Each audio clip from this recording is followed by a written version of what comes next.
Next team up, I mean, so many. We got to go with, let's go with Dallas here.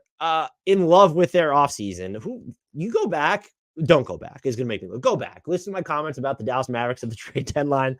So consider where I was with them then, or even back at the Kyrie Irving trade to where I am on the Mavericks now. Whoo boy. Naji Marshall, 3 years, $27 million. Naji Marshall, younger than Derrick Jones Jr., cost less than Derrick Jones Jr. It was a chunk of their non-taxpayer MLE. 5% or less of the salary cap for Naji Marshall. And I suggested every team should go after Naji Marshall. They got Klay Thompson in the sign and trade. It cost them Josh Green, 2 second-round picks, one of which is in 2031, 3 years, $50 million in a sign and trade.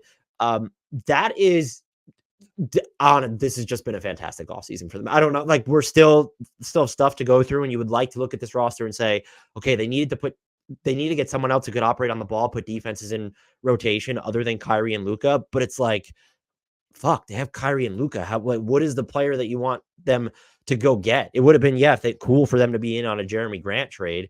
Spoilers, they really want Jeremy Grant. Like, that's not something they've removed themselves from when it comes to salary stacking. They are now hard kept at the first apron, by the way, in case anytime you hear the non-taxpayer MLE or a sign and trade, just they're hard capped, like the non-taxpayer MLE, they're hard capped at the first apron. So I'm looking at these moves. Klay Thompson definitely gives them more of a bankable shooter. We're talking like this dude is washed. We'll get to the Warriors end of this next.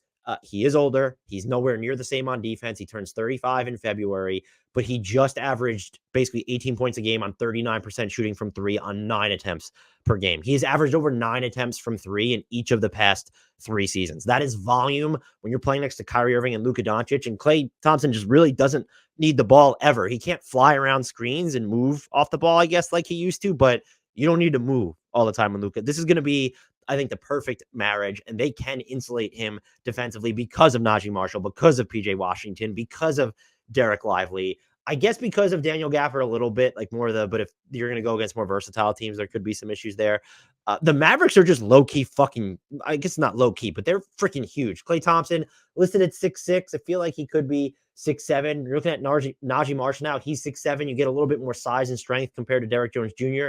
I do think they will miss the athleticism DJJ brought, that above the rim finishing, the explosion going downhill. I think he's probably, I don't know how to frame this correctly. I think Derrick Jones Jr. is the more versatile defender. And especially if you're going to say go guard sort of the point of attack guy, you might prefer him, a smaller point of attack guy, excuse me. But I think Naji Marshall just might be a better defender at what he does. Is that a stupid way to frame it? And look back to what he defended Shai Gilgeous-Alexander at points in that OKC series fairly well. And so that's someone that you can, in theory, give that assignment to. And so if you want to go and like, oh, we kind of need the fact that it feels like you look at this roster and it's, oh, we don't have that just primary defensive checker.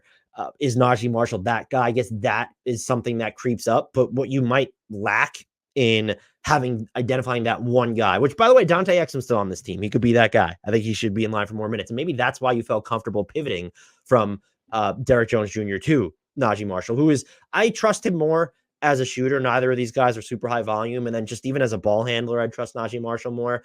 And I'm interested to see if we get to maybe Dallas isn't done, of course, but do we get to a point where they are really going to expand Jaden Hardy's role, and maybe he kind of placates my concerns about they could really just use like a third person to get defenses kind of moving in the half court from that dead stop.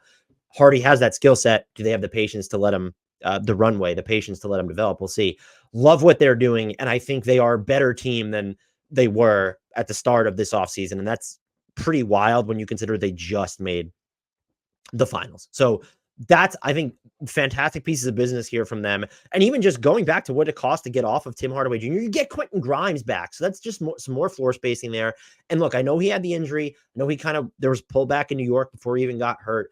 But like, this is the first 2 years of his career. He was a semi-trustworthy 3-and-D option. And so if he's healthy, that's someone you could throw at anybody. And this team there's some real depth to it. You can maybe quibble over, do they have the personnel to diversify their front line rotations? Is Maxi Kleber going to be good enough, healthy enough next year? Do we need to get to some points where it's, PJ Washington in some downsized lineups? You can get there. You can do whatever you want. There's a ton of optionality with this team. And there's a case. We'll go through, I'm sure, our rankings in each conference or tier every team at some point. We have to let the offseason play out a little bit more, though, folks.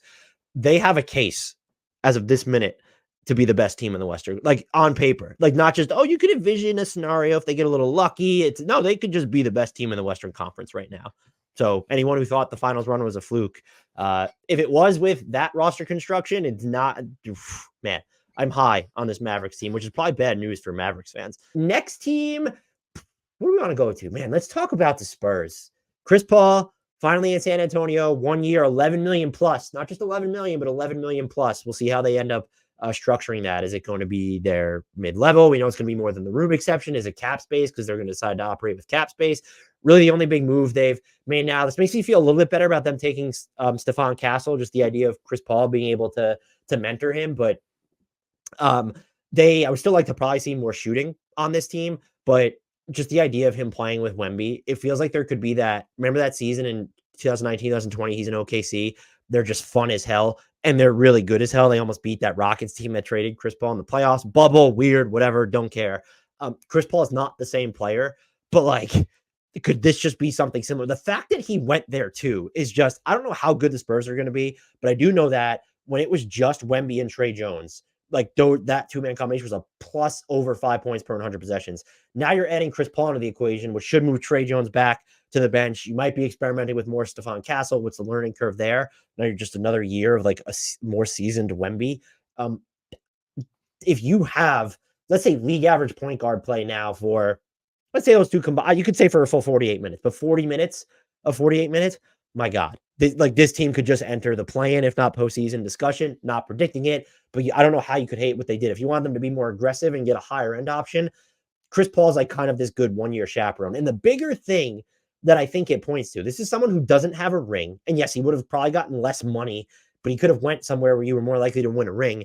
That shows the appeal of playing with Wemby. This is someone who's at the end of his career, and maybe the Spurs, again, more money, more minutes, that had to matter. But like, this is someone who now geographically, he's further away from his family. We know that was important. That was a big thing.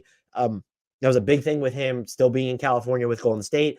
Big thing with him, even just part of going to Phoenix was like, hey, like I wanted to be like when he was leaving the Thunder. That's a concession on his part. And he made it because Wemby and just the Spurs in general are that promising. I don't like, why would you ever, I don't like, how do you dislike that? I just thought like really they haven't even done a ton this offseason. And I don't know how I feel about Stephon Castle. And I don't even know how I feel about that, trading the number 8 pick. I actually think I kind of like it for them, but when Stephon Castle was the pick they made, could they have gotten Reed Shepherd? I would have been prepared to say some really fucked up shit about the Spurs if they had gotten Reed Shepherd and Chris Paul's on the roster. But I like overall what they've done. It would have been cool to see them be a little bit more aggressive. They don't have to be done though. Like they've more picks in their chamber. So they want to make, if they're better than expected, like this is a team that can really move on its timeline if it needs to.